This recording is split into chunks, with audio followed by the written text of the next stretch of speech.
Olá, pessoal, tudo bem? Hoje é um encontro super especial e pensado com carinho para vocês que estão aí nos vendo. É a nossa primeira live da Unicep in Company. A Unicep in Company, pessoal, é um novo setor da Unicep, que é responsável em realizar relacionamento com empresas, capacitar colaboradores, todos os seus times. E também a gente realiza algumas consultorias em diversos segmentos. Aos pouquinhos, a gente vai mostrando para vocês como é o nosso trabalho e vocês vão nos conhecendo um pouquinho mais. Mas hoje a gente está aqui para falar de algo que está impactando demais os negócios na área de agronegócio. E para isso a gente trouxe duas especialistas, duas doutoras gabaritadas, gente fina. Sabe aquela história de ser gente da gente? São duas agrônomas do coração e elas vão se apresentar um pouquinho para vocês antes da gente começar o nosso bate-papo.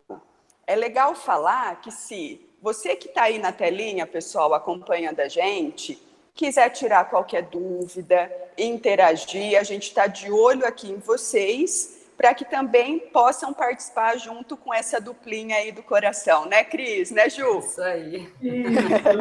Se apresenta aí, pessoal, meninas. Bom, eu sou Cristiana De Gaspari Pesopani, né? Acho que talvez bastante gente que esteja assistindo aí já me conheça.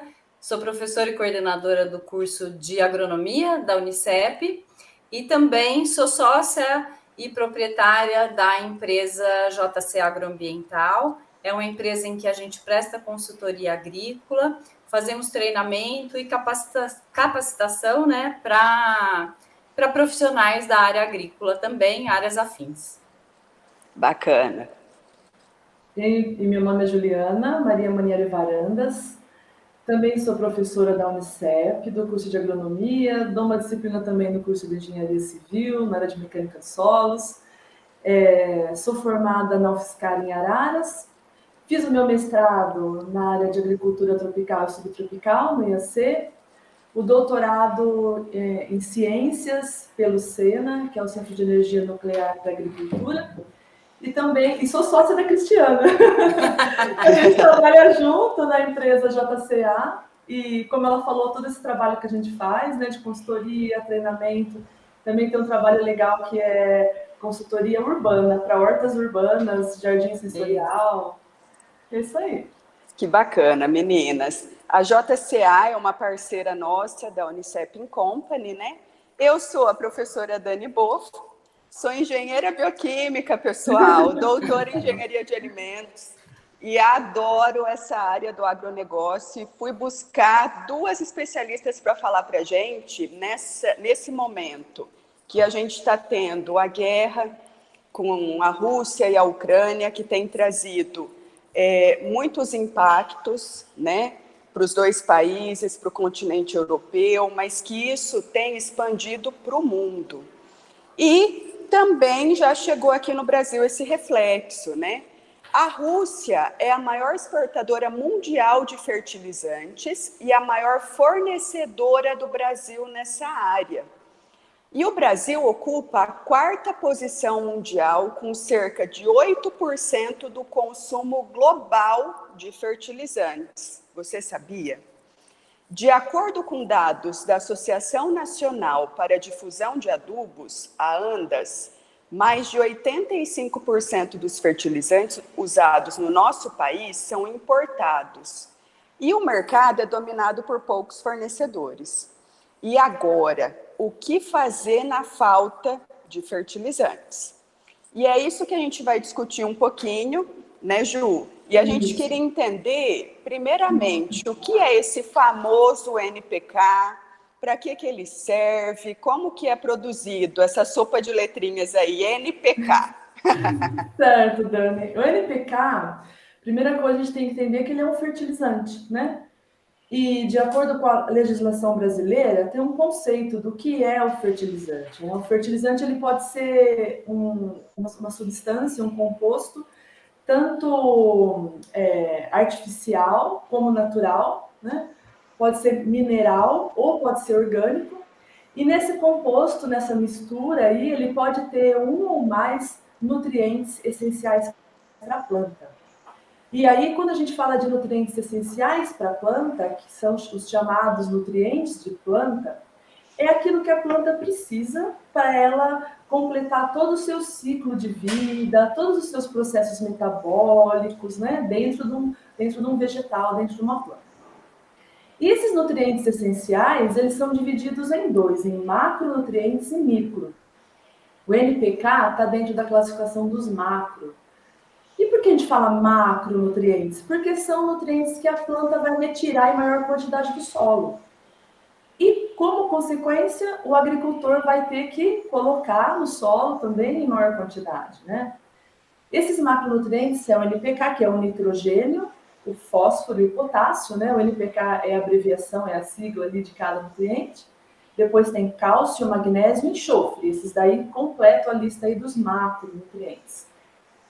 O cálcio e o magnésio a gente aplica no solo através da calagem. Então, quando vai fazer a correção da acidez, que corrige a acidez do solo, e também já está aplicando cálcio e magnésio. O enxofre ele vem através de fertilizantes que contêm enxofre já na sua formulação, né, dos sulfatos. E o NPK, a gente pode aplicar eles separados, né, então tem fórmulas separadas para cada um. E também a gente pode aplicar numa formulação única que contenha os 3 fertilizantes juntos ali, o nitrogênio, o fósforo e o potássio. E são nutrientes importantes para a planta. O nitrogênio, por exemplo, ele participa diretamente, ele faz parte da molécula de clorofila. E a molécula de clorofila, ela participa da fotossíntese, né? Então, se falta nitrogênio, a planta ela vai ficando raquítica, ela desenvolve menos massa, cresce menos. O potássio ele é importante no processo de regulação da abertura e fechamento dos estômatos, que regula o processo de transpiração da planta. O fósforo faz parte da molécula de ATP, que é uma molécula energética. Então, é tudo isso. Por isso que é tão importante a aplicação desses fertilizantes no solo. Tem que repor o que está faltando. Ô Ju, e só agora como título de curiosidade, você falou que o NPK pode ser aplicado separado ou em conjunto. O que acontece com maior frequência? Geralmente, assim, com maior frequência é aplicada a formulação NPK, né? Que a gente vai no mercado quer dizer, nas agropecuárias, a gente já compra a formulação pronta, né? Com proporções diferentes. 4, 14, 8, que são, né? Para cada elemento tem uma proporção, 10, 10, 10. Então, depende daquilo que está precisando, é aplicado. Porque ela é uma economia de custo também no momento de aplicação e praticidade. Legal, legal saber. E aí, Cris, a gente fala muito, né, que o Brasil, será que ele produz? Quanto que ele produz desses fertilizantes? Como está a importação disso? De onde vem? Explica um pouquinho mais para a gente sobre isso, por favor. Sim. Dani, como você disse, né, o Brasil é o 4º consumidor de fertilizantes do mundo. Então, ele fica atrás apenas dos Estados Unidos, Índia e China. A diferença do Brasil para esses outros 3 maiores consumidores de fertilizante do mundo é que o Brasil é o único que não produz fertilizantes, né? Os demais, Estados Unidos, Índia e China, produzem fertilizantes. E pelo Brasil não produzir, ele acaba tendo que importar 85% dos fertilizantes consumidos no país, ele vem de importação. As culturas que mais consomem, né, só para a gente ter uma ideia desse volume que é bastante usado, as culturas que mais consomem esse total de fertilizantes é a cana, o milho e a soja, né? Eles consomem 73% do fertilizante disponível no país. E aí, de onde vem, né? Da onde vem esses fertilizantes? O principal exportador de fertilizante para o Brasil é a Rússia, né? A Rússia importa para a gente 23% desses fertilizantes. Em seguida, a gente tem a China com 14%, Marrocos vem de lá 11%, vem do Canadá 9,8%, dos Estados Unidos 5,6%, do Catar 4,6% e assim por diante, da Bielorrússia, Arábia Saudita, Argélia e Alemanha, né? E aí, então, é importante a gente ressaltar, diante desse panorama aí, desse painel, que o Brasil precisa investir, então, em tecnologias, em biotecnologias e também em otimização de uso de fertilizantes para reduzir essa dependência de importação de fertilizantes para o país. Poxa, isso daí é legal, viu, Cris? E aí a gente tem percebido que já está existindo algumas iniciativas por parte do Ministério da Agricultura, né? A gente até conversava um pouco sobre isso esses dias, ligado à Embrapa, ligado a investimentos, algumas indústrias grandes do nosso país já está se organizando nesse sentido, né? Sim. E assim, eu acho que agora é o start para iniciar essa produção a nível industrial aqui no Brasil, crescer isso, mas outro tipo de crescimento que você aponta é a biotecnologia, Sim. né? E a melhor utilização desses fertilizantes no solo. E aí eu acho que isso impacta todos os tipos de produtores, né? O Sim. micro, pequeno, médio, grande produtor. E aí eu gostaria de perguntar um pouquinho para vocês quais alternativas sustentáveis, então, existem diante disso, pensando, por exemplo, na análise de solo, no fornecimento de matéria orgânica e algumas fontes alternativas. Como que é isso? Bom, aí, Dani, acontece o seguinte, no processo de produção desse, a gente tem que pensar em tudo, né? No processo de produção desses fertilizantes minerais, a gente também tem algumas complicações, né? Por exemplo, quando a gente produz o nitrogênio, a gente usa gás natural, e aí você vai retirar o gás hidrogênio do metano, produz carbono, tem muita emissão de carbono para a atmosfera, então tem umas questões ambientais que a gente também tem que levar em consideração. Então, como você falou, talvez esse seja o momento ideal para se pensar em mudanças mesmo, né? Em fontes alternativas. Uma coisa interessante é a análise de solo mesmo. Por quê? Eu acho que está na hora do produtor começar a pensar assim, eu vou aplicar no solo aquilo que o solo está precisando realmente, aquilo que está faltando só, né? E pensar numa amostragem diferente, mais detalhada. A gente trabalha com grandes produtores, né, que têm acesso mais à tecnologia, com amostragem em forma de grid. Então, se amostra vários pontos da propriedade, cada ponto é georreferenciado, e depois se constrói um mapa da área, né? Faz um mapeamento de fertilidade. E a aplicação depois de fertilizante, ela é aplicada em doses corretas, de acordo com a demanda, de acordo com o que o solo está precisando. Então, eu não vou jogar 200 kg por hectare de NPK na área total, sendo que numa determinada faixa da minha área está precisando de 100.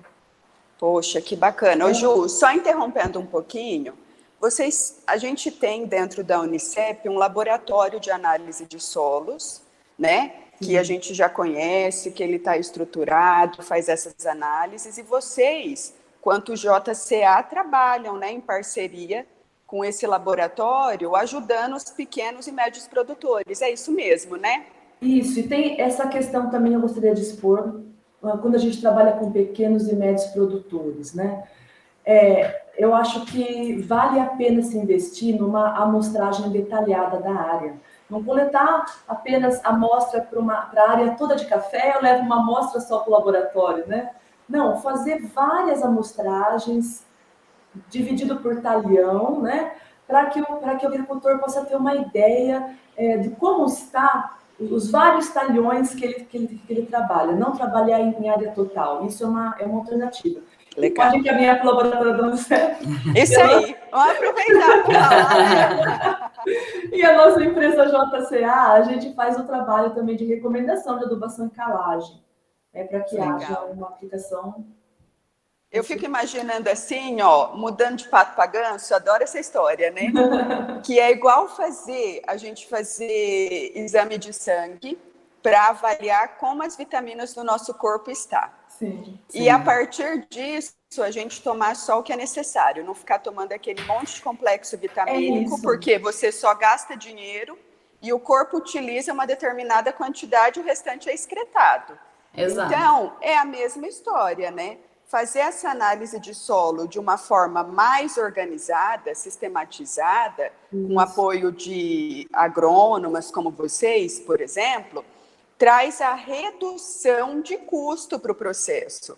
Muitas vezes, o produtor deve enxergar isso. Nossa, vou gastar para fazer várias amostragens, várias análises, mas não está enxergando lá na frente como isso pode impactar o custo dele no processo do fertilizante. Né, do uso do fertilizante. Porque às vezes eles querem... O problema às vezes é o trabalho, né? De você ter que ir lá no campo, coletar várias amostras e tal. Porque a análise de solo não é cara. E nem você falou, se for comparar com o preço do fertilizante, da tonelada do fertilizante, a análise de solo é barata, né?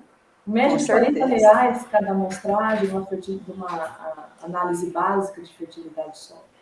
E a gente faz também, né? A gente pode auxiliar o pequeno produtor que nunca fez esse tipo de análise. A gente também faz essa orientação, vai até a propriedade, auxilia nessa coleta, orienta como deve fazer de acordo com a propriedade, a cultura. Opa, bacana. E assim, e fontes alternativas? O que a gente teria hoje? Eu vou começar falando umas coisas e a Cris tem uma coisa legal para completar depois. Legal. A gente, o que a gente usa como fontes alternativas? Primeira coisa, a gente está falando de uma mudança de mentalidade, que esse é o cenário ideal para essa mudança de mentalidade, passando do sistema de agricultura convencional, que a gente herdou da época da Revolução Verde, né? Totalmente dependente de insumos. Eu não digo que a gente não tem que se tornar, nós vamos conseguir se tornar independente dos insumos. A gente vai manter essa dependência, mas que seja algo equilibrado. Né? Então, essa mudança de mentalidade. E para isso, seria necessário um sistema de cultivo diferente, com implantação de adubação verde, que fornece nitrogênio para o solo, né? Captura o nitrogênio do ar e fornece para o solo, fazendo consórcio de culturas, a implantação do sistema, a integração lavoura-pecuária-floresta, as agroflorestas, são todos sistemas de cultivo, né, que vão melhorar a qualidade do solo e dessa forma disponibilizar mais nutrientes para as plantas. E depois tem as formas tradicionais de se colocar nutrientes no solo, que é através da matéria orgânica, do humus de minhoca. Para cada nutriente a gente tem um composto que a gente pode pesquisar e procurar. Por exemplo, no caso do nitrogênio, tem as tortas de mamona, de amendoim, tem o próprio humus, os estercos, né, curtido que a gente usa, tem esterco de ovelha para potássio, cinzas de madeira para fósforo também, e além disso tem a compostagem. Então, o material proveniente da compostagem, que é o humus, né, e a utilização de lodo de esgoto tratado, que em muitos países já é possível isso, né? E aqui no Brasil está começando com algumas pesquisas. E um outro ponto agora interessante é a gente se reinventar. Eu acho que é um momento também de se reinventar, procurar coisas novas, alternativas diferentes, né? No caso, Dani, você me permite falar uma coisinha? Na produção, na síntese da amônia, né? Como eu comecei a falar e não terminei, na síntese da amônia, como que é feito isso? Porque para a produção do fertilizante nitrogenado, a gente tem que passar pelo processo da síntese da amônia.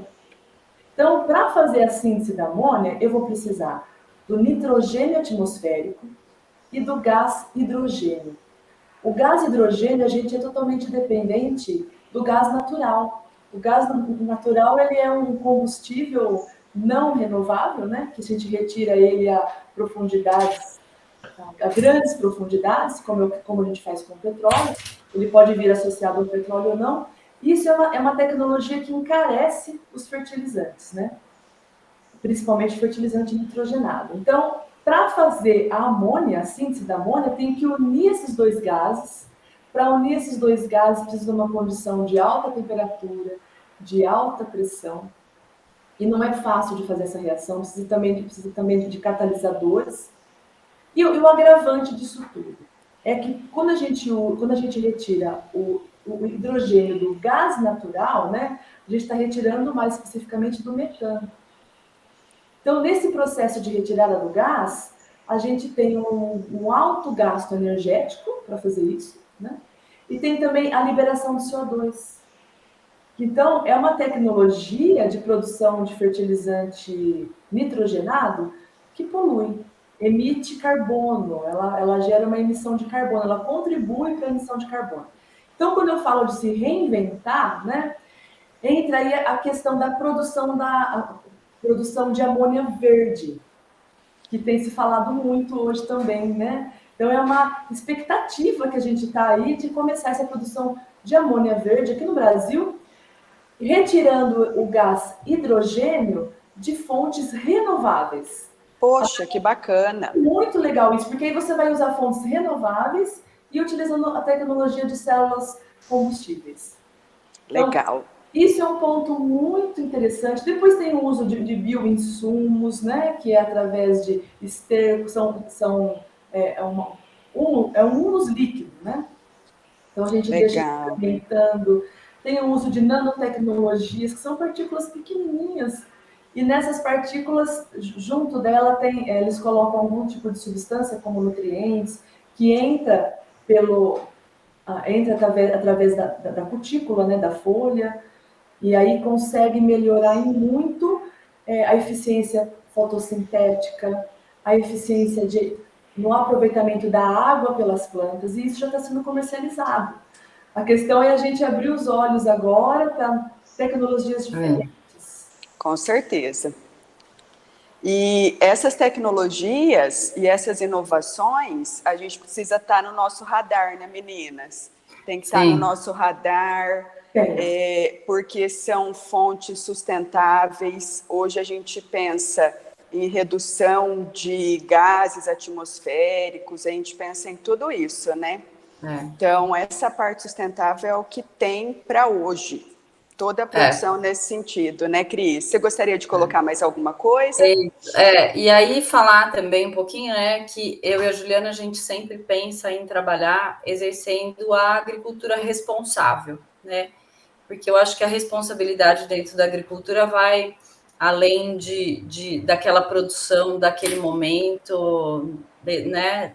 A gente tem que pensar em tudo para que a gente possa continuar tendo produtividade, né? Legal, muito bacana. E aí, puxando um pouco a sardinha para o meu lado, né? Já que eu sou doutora em agronomia, com mestrado e doutorado na área de concentração e melhoramento genético vegetal, eu gostaria de fazer uma colocação sobre a parte da biotecnologia, né? A biotecnologia contribui bastante para essa agricultura responsável, com o melhoramento de plantas, fazendo a otimização de uso e metabolismo de nutrientes. Então, busca-se genótipos com essa aptidão, né, com essa característica de otimização de uso, metabolismo, armazenamento de nutrientes, né? Então, é um grande avanço. Esse avanço já tem no melhoramento há muito tempo e tem sido usado e cada vez mais explorado isso.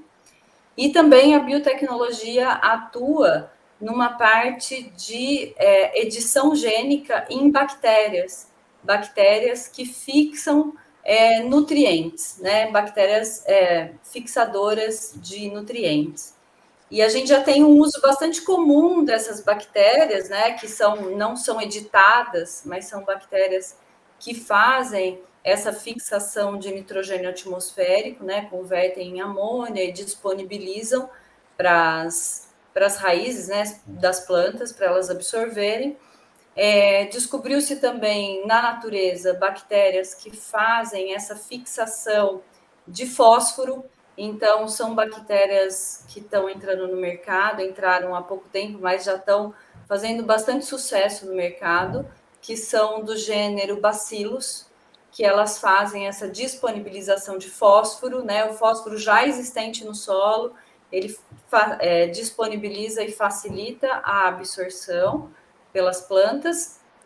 E tem um estudo que foi feito no Texas com bactérias editadas, e são bactérias, então, que elas fazem essa disponibilização de nitrogênio independente da cultura e do ambiente onde ela está inserida.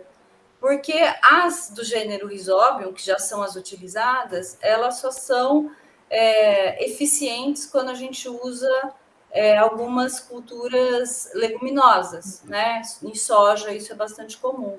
Agora, essas editadas geneticamente, elas são muito interessantes porque elas disponibilizam, independente do ambiente, de maneira constante, né?